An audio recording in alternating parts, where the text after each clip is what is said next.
everyone, thanks for hopping on here today. We are going to talk about different body recomposition meal prepping tips for you on how to create your strategy for making sure your nutrition is in place and is simple yet effective to help you hit your body recomp goals while enjoying life in between. If you don't know me and you're new here, I am a registered dietitian, newly certified personal trainer, and I am all about women's health and fitness, focused on strength and nourishment, focusing on building muscle for longevity, for hormone health, and also keeping in mind the importance of fueling our bodies to go throughout everyday life, but also optimizing our bodily functions to have normal menstrual cycles, balanced hormones, and just really thrive in life. If you're here and you're really on your journey to strength, to nourishment, and just thriving in life and forgetting like dieting cycles and these cookie cutter plans, this is where you are meant to be. So we will hop into today's video and I will explain the different types of meal prep for people that have different approaches or different outlooks for their nutrition and their lifestyles. With that being said, you're probably wondering, what is she meaning by these different meal prep styles? So what we're gonna go through is more of like the traditional meal prepping of what you see in the pictures. You know, you got your containers, everything's measured out, weighed out, meal for meal, you know, you have that stuff prepped and ready to go so that you don't even have to think about it when you are grabbing that meal.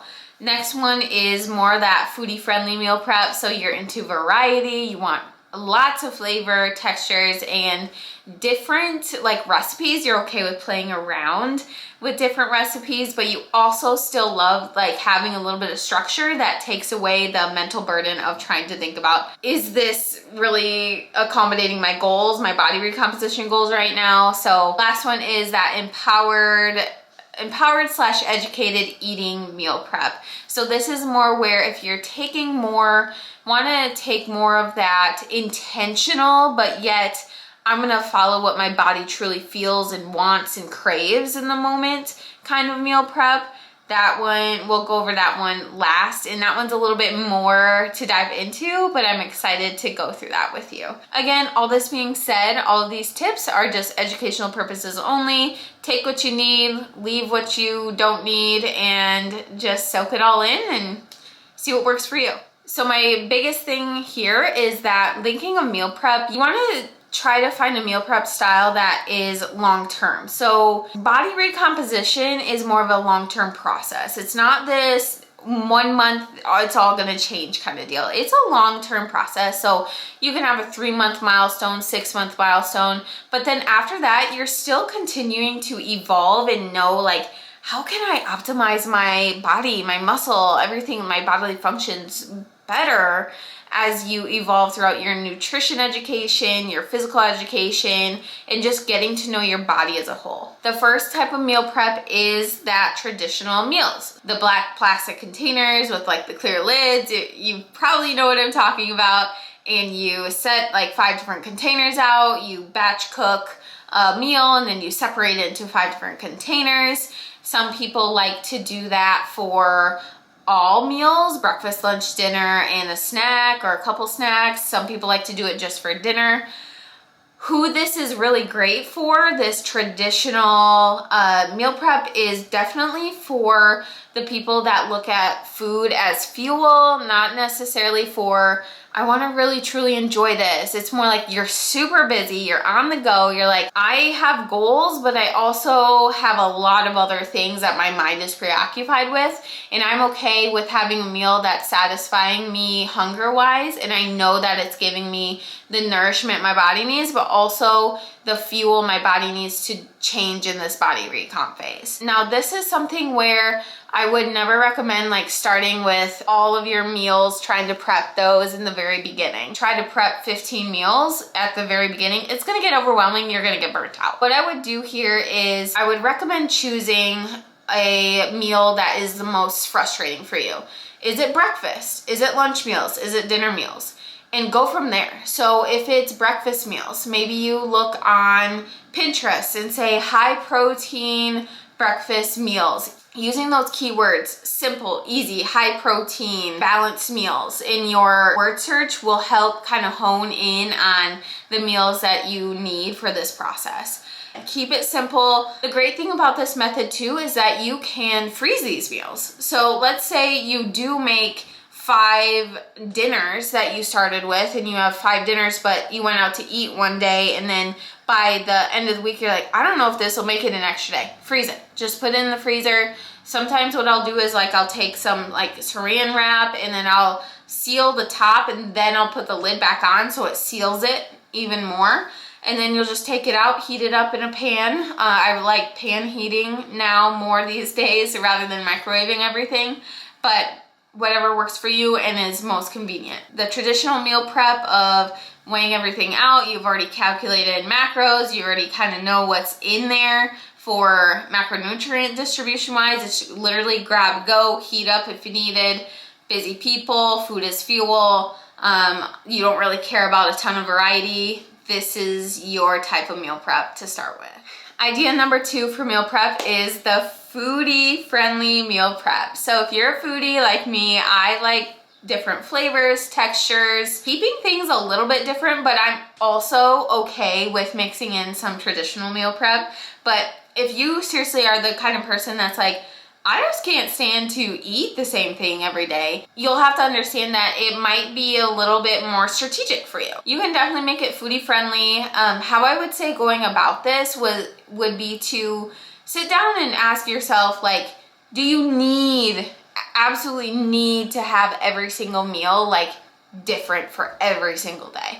Maybe it's like you have the same dinner just every other day, and then you have a different dinner in between times, so you're switching it up a bit. Same thing with lunch. Let's say you have a grilled chicken Caesar wrap one day, and then the next day you're gonna have leftover tacos from the night before or something. That is kind of foodie friendly, where you're like, I'm a foodie and I love this food, but I also want something different. If you are starting here, this would be for somebody that has a bit more time on your hands. You can cook meals at night. Even though like we all live different lifestyles and stuff, if you have an extra, like you enjoy cooking and you are like, yeah, I would love to cook some different dinners, what I would say is try, for the most part, keep breakfast and lunch the same. You could maybe have options of like 2 different options just for the ease on your end. Of course, if you're this, I'm gonna make a different breakfast every day, go you. That's not me, but like if you're a foodie and you're really into that, go ahead. So what I would say is try to keep maybe breakfast and lunches the same with maybe 2 variances there if you want a little difference. But then let's say Sunday through Saturday, you're choosing like 5 different themes for each day of the week. Let's say on Sunday you're sitting down and you're like, okay, what theme could I do for Monday? And maybe that's a meatless Monday type of deal where you have like fish or salmon or shrimp in there for the protein, and then you make like a simple meal that way. Tuesday's like Taco Tuesday, so it could be fajitas, it could be taco bowls, it could be burritos. Wednesday could be Italian. Thinking about looking up some high protein Italian dishes on Pinterest again, use your resources there. And then the next week it could be like a pasta bake. So getting the variances that way to really let out the foodie in you to try different things. Thursday could look like doing a all-American type night on Thursdays where you're like, okay, like I'm gonna do burgers or steaks, something like that. Some roasted potatoes, green beans in there too. Fridays could honestly be kind of like a Mod Podge if you have some time and be like, that day I'm gonna get creative, and Thursday night I'm gonna think, what can we make for Friday night dinner? That would be fun, because Friday into the weekend it could be fun. Of course, if you're home that weekend, you could get creative on the weekend too. A lot of times you're doing things, and Saturday night might be a meal out. Allowing that flexibility too. The foodie friendly meal prep would definitely be for the person who wants that variance in your nutrition, but you also really love different tastes, textures, recipes, like to have fun with it. You want to try different things, and you're okay with spending a few extra minutes like prepping this stuff at night, but you also are wanting to hit your body recomposition goals, and you want to make sure that food is tasty, nourishing, and doing the job for the fuel that your muscles and your workouts need to get you those results. The third and final idea I have for you is more that empowered and educated meal prep. It's very similar to the foodie friendly meal prep, whereas these are, again, probably for those that don't love like having the same things over and over and over, and you're like, what if I just don't want this combination of foods? I get it. So this empowered, educated eating meal prep could look like you are educated in that you know how much protein, carbs, fats, fiber you need at your meals, okay? But instead of putting them, all those macronutrients, into a container, and it's like roasted potatoes with some garlicky green beans and some grilled chicken breast in there, and then you top it off with half an avocado. Let's just say that's your mix of meals. And you're like, what if I don't want that on Tuesday for lunch or dinner? Like, what if I don't want that? So what you're gonna do here is use your knowledge, use your power here, like to be empowered to make decisions that your body craves. So what I would recommend here is batch prepping each macronutrient separately though. Choosing 2 proteins, 2 carb sources, complex carb sources for the week. Doing like a sheet pan veggies. You could do a whole mix of veggies, or you could do 2 separate different vegetables that you roast to get that variety. You batch prep those in the beginning. These are more lunch, dinner type meals. But you have, let's say, grilled chicken breasts, and then you have some ground beef that you made for the week. And for carb sources, you have roasted sweet potatoes, and then you also have a bunch of fruit for fruit bowls for your carb source that week. And then for the veggies, let's say you got a bag of the California blend, like a big frozen bag of that, you're gonna roast that. And then you're like, oh, but I want some zucchini this week. So get some zucchini and roast that on the side. You'll store those in different containers in the fridge. The whole batch prep of chicken in there, whole batch prep of ground beef in there, and so on and so forth of each of those food sources you prepped all in one day in the kitchen, so the kitchen really gets messy once.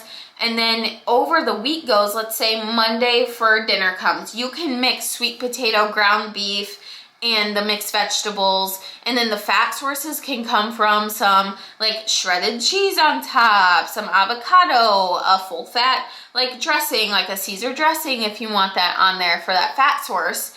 And those things can just be in the fridge or like in the pantry, wherever like where those fat sources are coming from. Or if you use like butter or oil or something to cook the veggies, that's where the fat will come from mainly. And then let's say the next day you're like, I don't want that ground beef sweet potato blend. Perfect. You got the chicken, and then you have the zucchini, some grilled zucchini, and then you have the fruit, like a cup or a cup and a half of fruit bowl there for your complex carbohydrate. That way it's fresh, it's really inviting. That's what I mean by empowered, educated eating. If you're busy and you're like, okay, I'm pretty social, so I don't want to have to say no to my social things during the week. You don't have to, but understand that there are things that they add in restaurants that are extra. So if you're doing that a lot over time, yeah, it might hinder some progress with what they add into their meals that you don't know. But again, being social, enjoying life is part of the process. So let's say you eat out a couple times a week for social reasons. Prep ahead, look at the menu beforehand. What sounds good? Ask yourself that before you go. And then how can you maybe modify it to reach your goals, but also be like, I enjoy this meal. If you really want the burger and fries, maybe you're doing like, okay, I know I can get the carbs from these fries, and then I can get the main protein, fat, fiber from the burger with the toppings. You don't always have to say no to the bun, but you're like, okay, I know the fries will give me enough carbs for that meal, so I might just have the carbs with the burger patty and lettuce, tomato, and pickle, no bun. Sometimes. You could totally do that. It's just all about kind of thinking strategically there. This empowered eating meal prep, it really allows you to combine your meals differently, experiment with different textures and flavors, combinations, and keep the plate method in mind when you're building these meals. So during this body recomp phase, we know lean proteins are important, and then also though we need our carbs. So like make sure your carbs are on there. Volumize your meal with fiber in the veggies, because that will naturally put you in a little bit of that calorie deficit, but also getting in the nutrients your body needs. And then fats. We need our fats for your hormones, ladies. Don't sacrifice going extremely low fat just to hit a certain way low body fat percentage. But we do have goals, so like sometimes it's fun to balance that out throughout the day with the fat sources. And then using your resources wisely and looking at again, I kind of mentioned it before, but like if you're going to fast food joints or restaurants, Chipotle, Chick-fil-A, Panda Express, all of those ones, you can look ahead and be like, what's kind of the healthier option, or like what will serve my body, my goals better, and what am I actually craving in the moment? But then tailor it to your overall goals and what you want to stick with and be determined to reach in your body recomposition journey. So I hope this video helped you guys out. That's all I have. Go through, see what might work for you, try it out. Overall, the whole key to this is keep it simple. Don't try to do something that's not going to be sustainable for you for at least 3 months. Just don't try to do something that's totally not sustainable for you in your season of life right now. In this ebbs and flows, you're always learning, and different seasons of life will bring more time and less time. So you can always change this up. Plus, it's summer, so maybe your meals are these crock pot sheet pan meals that make life easy on you. You got to make it easy on yourself and understand that what you're doing, it doesn't have to be this all or nothing thing, but what you do consistently over time, the choices you make consistently over time are what are truly gonna add up to you meeting your body recomposition goals in the end. I really hope this helped you maybe gain a better perspective, maybe give you some direction on meal prep in your body recomposition journey, or it just helped you understand like what meal prep could look like for you, even if you're not in a body recomp. But in general, stay strong, stay nourished, and I will see you in the next video.